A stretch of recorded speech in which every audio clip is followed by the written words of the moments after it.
How do you respond to that, sir? Because there is a big step which you have taken to halt the leasing of the forest area for iron ore mining, sir. No, this is regarding this Kudremukh Iron Ore Company Limited. They had applied for iron ore mining and manganese mining long back. It had come for consideration. So in the previous BJP government, they had taken permission. That is stage 1 permission, stage 2 permission, everything.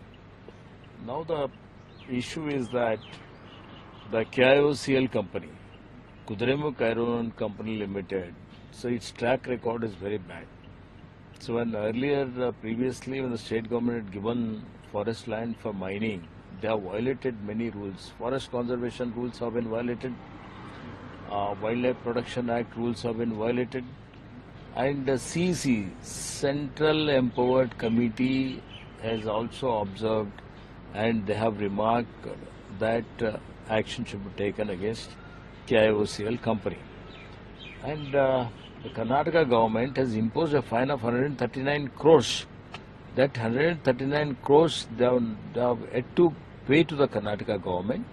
So the government has taken a considered view that they should comply with all these conditions, then only forest land will be transferred to them. This is the issue.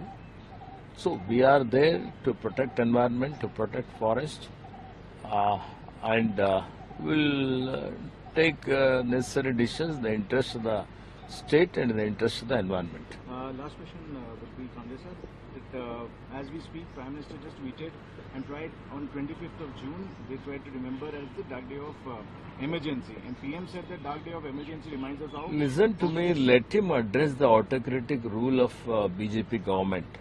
The bulldozer era, whatever is happening, they are not taking the opposition into consideration. They are misutilizing rules, law and everything.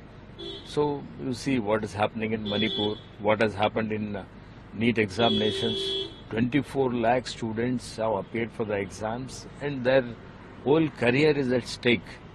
Okay, so due to the wrong decisions, due to all sorts of irregularities and all, the future of these youngsters, so that is getting spoiled. He should address all these issues. He should address the price rise issue.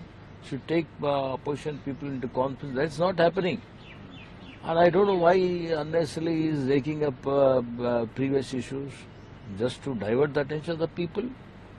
So people of this country, they have got a right to know. Okay, he should answer to the people of the country. So what action he is going to take about all these things?